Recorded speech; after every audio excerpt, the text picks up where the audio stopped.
Oversharing personal details too soon. First date. 10 minutes in, you're talking about how you once got kicked out of a bowling alley for crying, how your mom still texts you good night every night, and that weird rash you had last summer. Whoa, okay, slow down. People get overwhelmed when they barely know you. Sharing too much too soon feels like emotional dumping. It makes others pull back. A good rule: let closeness build naturally. Ask yourself, would I want to hear this from someone I just met? If not, maybe save the rash story for a second date. Unasked advice. I am so tired lately. Oh, you have to try intermittent fasting. Then you're rolling. Plus cold showers, no screens after exactly 5:32 p.m., Himalayan salt lamps, eye yoga, journaling, kale smoothies, and trust me, you need this probiotic you can only get from a goat farm in Vermont. Helpful? Maybe. Wanted?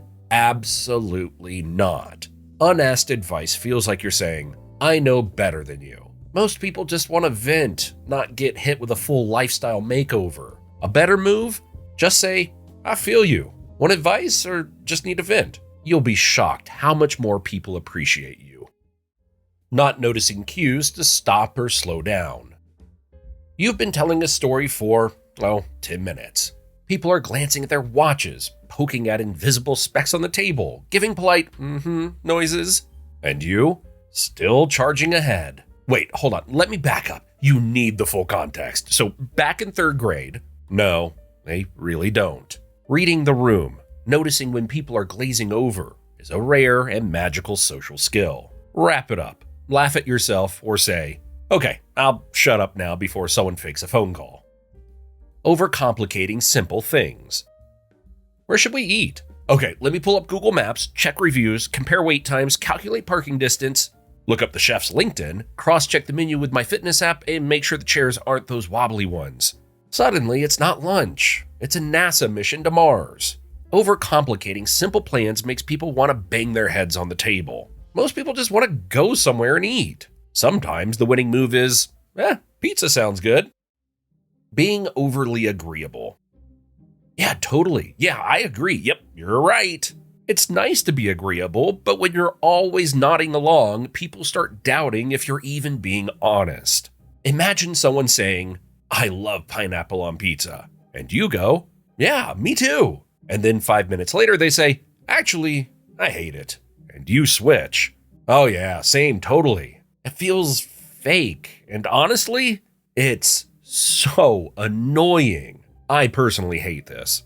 It's okay to have your own opinions. People respect that more. Using big words to sound smart. I find the dichotomy between existentialism and postmodern frameworks utterly fascinating, particularly when contextualized through the lens of phenomenological perception and metaphysical dualism. Say, what? Using giant words when you could have just said, yeah, it's an interesting difference. Doesn't make you sound smart. It makes people zone out. Want to look clever? Say things simply and clearly. Big brains make hard things easy, not hard things harder. Forcing jokes that don't land. Why don't scientists trust atoms? Because they make up everything. Silence. Someone nervously chuckles. Yeah, brutal. When jokes fall flat, they create this thick secondhand embarrassment in the room. People start associating you with an awkward atmosphere. It's not about being funnier, it's about reading the room. If something bombs, just laugh at yourself. Wow, okay, that was terrible. I swear it sounded way funnier in my head before I said it. Own it, and you instantly diffuse the tension instead of making it worse. Pretending to be someone you're not. Oh yeah, I totally love jazz fusion. Do you? Or did you just hear someone else say that and panic? Faking interests, pretending you're more cultured, adventurous, or edgy than you really are. It's exhausting for you and weirdly obvious to them. People don't want the better version of you. They want the real you. Yes, even if you're the guy who secretly just loves chicken nuggets in YouTube videos like this one. Anyone? Last minute canceling. Hey, sorry, I can't make it tonight. My neighbor's hamster escaped and I have to help catch it. We've all been there. Once in a while, fine. But if you're always canceling last minute, people stop trusting you. Flaking breaks the unspoken "you matter to me" contract. Only commit when you're sure. And if you do have to cancel, give as much notice as possible. Because trust me, organizing group events is really a headache, especially the older you are. Making everything a competition. You're out casually bowling, and suddenly they're keeping score like it's the Olympic finals. Ha! Beat you by 12 points! I own this lane! Next thing you know, he's measuring throw angles, Googling ball weights, and talking about perfect form like you're on ESPN. A little friendly competition is fun, but turning every moment into a showdown is exhausting. Sometimes just enjoy the game, laugh at the gutter balls, and let people relax. Nobody wants to feel like they're trapped in a high-stakes sports documentary over pizza night.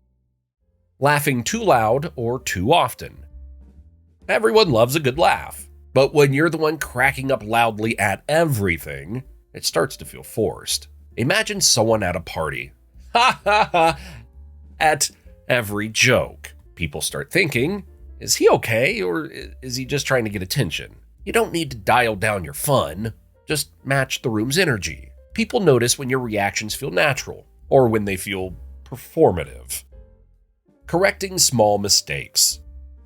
A friend says, yeah, remember in Titanic when Jack says, "I'm the king of the world," right before they hit the iceberg? And you jump in, actually, he says that way earlier, not right before the iceberg. Come on, did it really matter? Nope. But now you've officially become the fun police. Constantly correcting tiny mistakes makes you seem nitpicky, or like you're trying to show off. Unless it actually matters, just let it slide. People will like you way more for it. Interrupting to add your story. Wait, that reminds me of when Yeah, we've all done it. But when you jump in with your story, it feels less like you're listening and more like you're waiting for your turn to talk. Next time, just bite your tongue. Let them finish and jump in after. Trust me, you'll come off way cooler and people will like you a hell of a lot more. Bragging casually. Yeah, we just got back from Nashville. It was awesome. Live music, barbecue, all that. Oh, nice. We were in the Maldives last month. Private villa, spa, ocean view, infinity pool. It was unreal. Suddenly, your Nashville trip feels like a backyard barbecue. Even if they don't mean to brag, it lands that way. Humble brags, like, traveling business class is so exhausting, just make people feel small. If you want people to like you more, let your wins come out naturally, not like you're checking off a bragging list.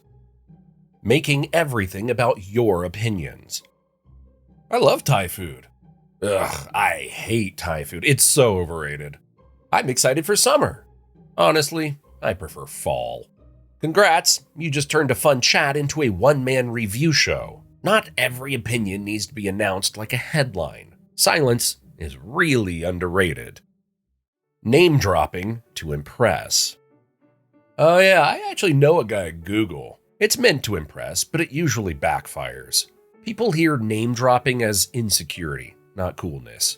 It's like you're saying, look who I'm connected to, instead of, here's who I am. Imagine someone doing that to you. It feels fake, right?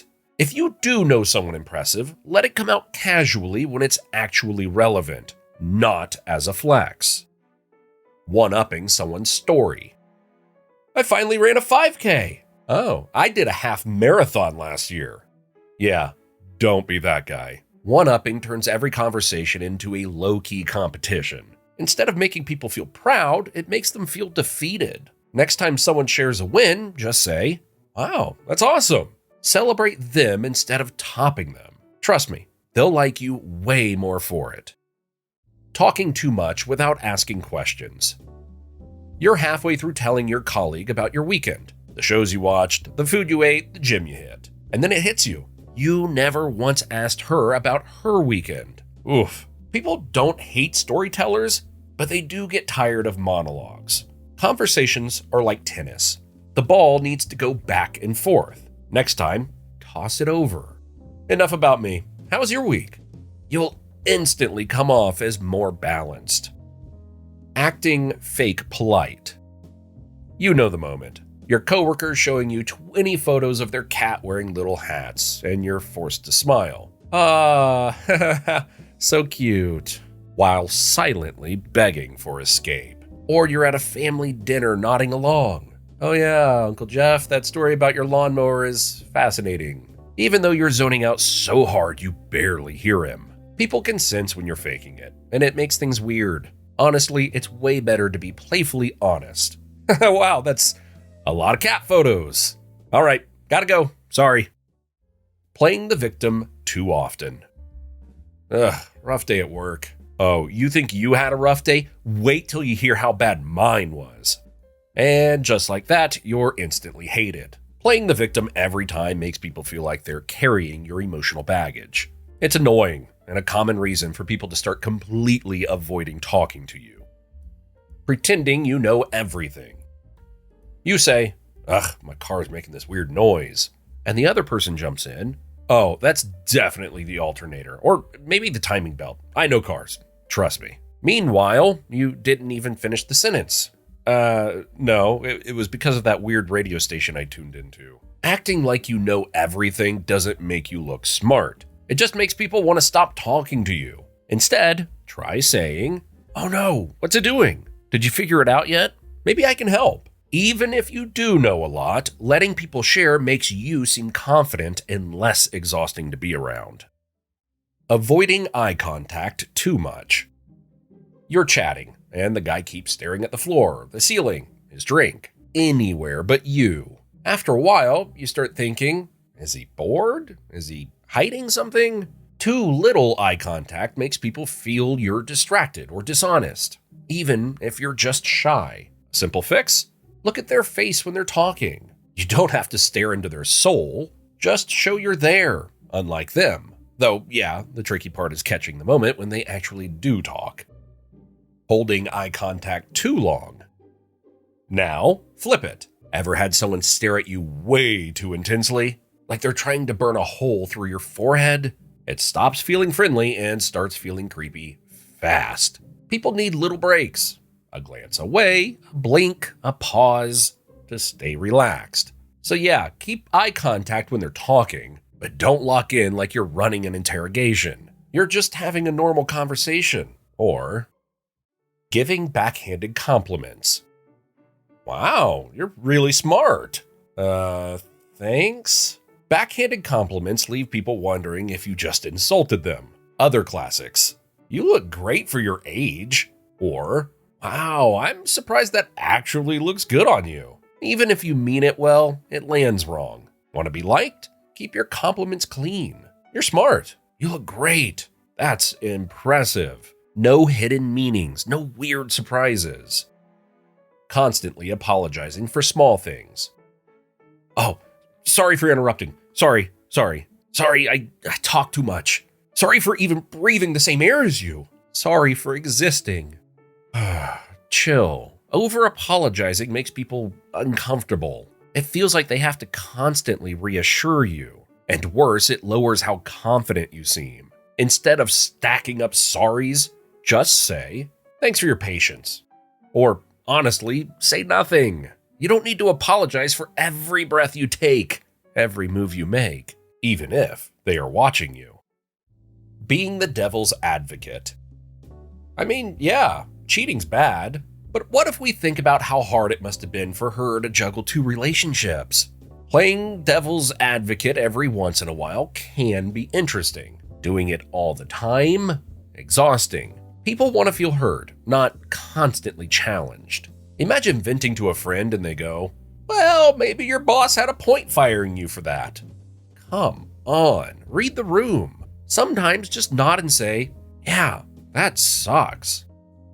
Talking about yourself in third person. Oh, that's just how Mike operates.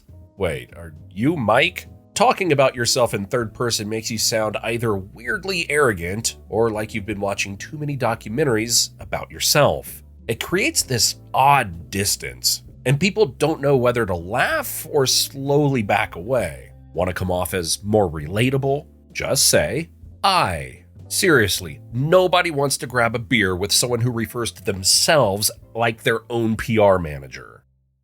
Taking credit for group wins. You're on a team project, and when the boss says, "Great job, everyone," you jump in with, "Yeah, I worked really hard on that part." Yikes. Douchebag alert. Taking solo credit in a group setting makes people feel invisible and resentful. Even if you did crush it, share the spotlight. Thanks, we all pulled together on this one.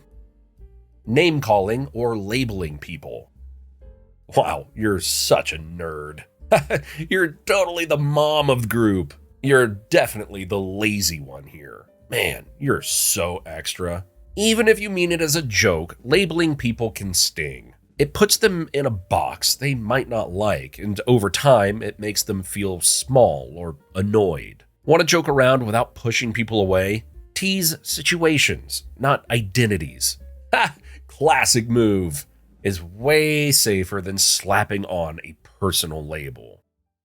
Acting like you're above certain tasks. Hey, can you help carry these chairs?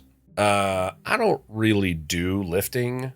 Look, nobody's too cool or too important to help clean up. Grab something or do a bit of manual work. Acting above the little tasks doesn't make you look special. It just makes you look lazy. If you want to impress people, just do it without making a big deal.